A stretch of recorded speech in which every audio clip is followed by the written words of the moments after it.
Méga promo Mondial Sport 3 maillots simples à 12 000 francs amul fenn donc vous voyez xool maillot Liverpool flocage nice lu ngeen bëgg ñu defaral leen ko donc Mondial Sport c'est le leader de l'équipementier au Sénégal donc les maillots de la saison en cours déstockage là donc ku yéex ñàkk donc maillot yaa ngi nice bay bëgg a dee donc toujours bien floqué le grand consultant comme gis ngeen donc c'est le très haut niveau xoolal may leen maillot Grégoire bi xool leen maillot Grégoire bi xam nga lii dara dax ko dem leen ngeen commandé seen maillot équipe ngeen support seen équipe en toute sportivité. Mondial Sport 77 059 99 84. Bonjour à tous et à tous, bonjour à tous les suiveurs et à tous les inconditionnels de Grégoire Omnisport. Doomu Gaynde Njaay warul tiit warul ragal. Paris 4-0 le dóor Celtic avec Mbappé, Neymar, Herrera et Sarr. Bia Gana Gueye a été titulaire, il a été exceptionnel donc à la mi-temps la may place am. Ander Herrera donc Paris en forme donc attention Atlanta Bergame donc Watford Man City 4-0 la Watford donc jël face à Manchester City donc dañ leen a door bañ tëdd donc Ismaïla Sarr et Watford se rapproche de la deuxième division donc avec un doublé de Raheem Sterling donc Mbappé confirmé na Mbappé neen du quitter Paris Saint-Germain je suis là dans le projet pour une 4e année donc Mbappé rassuré na les Parisiens il va pas quitter le club de la capitale française donc Niko Kovac présenté nañ ko officiellement il est le nouvel entraîneur donc de Monaco et de Diao Baldé Keita donc à seulement 21 ans Gianluigi Donnarumma jouera donc ce soir donc muy jouer match bi ak Milan AC donc son 200e match de Serie A donc ça c'est énorme pour un joueur de 21 ans c'est pour dire que il marche sur les pas de Gigi Buffon donc c'est désormais officiel Marseille day jouer match amical ak Bayern de Munich le 31 juillet prochain pour préparer la prochaine saison donc vivement ce match pour les Olympiens de Demba Ndaw Niang donc Chelsea mu ngi ouvrir la porte mu ngi ubbil porte bi Michy Batshuayi mi nga xam ne soxlaatuñ ko Chelsea mais boobu bugul quitter parce que day am salaire 130 000 euros par semaine donc moo tax bugul dem club boo xam ne dina salaire am dina wàññeeku donc loolu aussi kenn mënu ko bañal parce que 130 000 euros par semaine dara dàq ko donc Villarreal transmettre na 25 millions d'euros à Fulham pour recruter Zambo Anguissa bi nga xam ne def na saison bu jéggi dayoo avec Villarreal donc le transfert de Victor Osimhen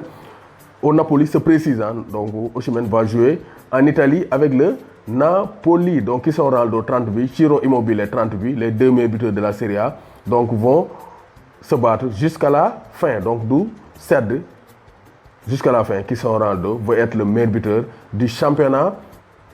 donc italien. Adama Traoré est devenu le premier joueur depuis Eden Hazard à atteindre la barre des 180 dribbles réussis sur une saison donc vraiment l'espagnol donc l'hispano-malien donc a été exceptionnel c'est le très haut niveau il est inarrêtable le puissant hispano-malien donc Alaba s'est entretenu avec les représentants de Manchester City mais Alaba nee na leen man bëgguma jouer défenseur je veux jouer milieu de terrain plutôt que de jouer défenseur moo tax Alaba donc dem Manchester City muy commencé tax suuf City nag ñoom ñu ngi cooti le dossier Nathan Ake qui est évalué à 30 et 40 millions d'euros par rapport à Koulibaly mi jar ay 75-80 millions d'euros moo tax y a de fortes chances Napoli bàyyi le dossier Koulibaly jënd Nathan Ake pour mën ko boole ak Aymeric Laporte donc Koulibaly bu deful ndànk est-ce que du toog Napoli donc Lionel Messi en Liga meilleur buteur mooy meilleur buteur 25 buts meilleur passeur 21 passes plus d'occasion moo ëppale occasion yu mu créé 89 duel yi mu gagné moo ko ëppale 182 duels gagnés triplé yi moo ko ëppale 3 triplés dugal na 5 coups francs moo ko ëppale donc Messi c'est le roi de la Liga même si donc individuellement il brille donc avec le Barça ça ne va pas donc gis nañ ne vraiment le montant du transfert de Osimhen est évalué à 60 millions d'euros donc Cristiano Ronaldo au sommet de sa forme à 35 ans Cristiano Ronaldo passe les 30 buts en championnat loo xam ne mus koon def depuis 2015-2016 donc 2015-2016 le Cristiano Ronaldo dugal 35 buts en championnat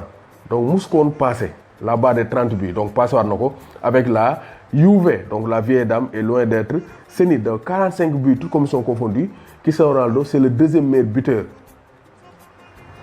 toutes commissions confondues derrière Robert Lewandowski donc 30 buts en Serie A 22 buts en 2020 pour le meilleur buteur donc vraiment c'est le très haut niveau il est le meilleur buteur en 2020 avec 22 buts au total dugal na 30 buts cette saison en Serie A Cristiano Ronaldo il est intenable donc vraiment Cristiano Ronaldo il montre que c'est le très haut niveau donc Cristiano Ronaldo aussi jeexal guñ ci moom mooy le seul joueur à avoir marqué plus de 50 buts en Premier League en Serie A et en Liga donc Cristiano Ronaldo quoi qu'on puisse dire il aime les records et il casse les records le joueur de Abdoulaye Fall borom Parcelles donc Chelsea Kai Havertz ñuy waaye trouver un accord parce que Lampard wax na ak booy bi te booy bi aussi joxe na accord am pour ñëw fële ca donc Chelsea pour continuer sa carrière donc les dirigeants de l'Olympique de Marseille et de Dortmund am nañ accord pour le prêt avec option d'achat de Leonardo Balerdi le défenseur argentin de Dortmund donc day dem signer fële ca Olympique de Marseille donc Gareth Bale nee na puusul paasul selon son agent Jonathan Barnett à la BBC Bale ne compte pas quitter le Real cet été donc day toog ba contrat am jeex di lekk xaalisam ba contrat am jeex loolu la Gareth Bale wax donc waa Real bu ñu bëggee jaay Gareth Bale nañ muñ parce que Bale nee na waajul sax quitter le club de Madrid doomu Gaynde Njaay warul tiit warul ragal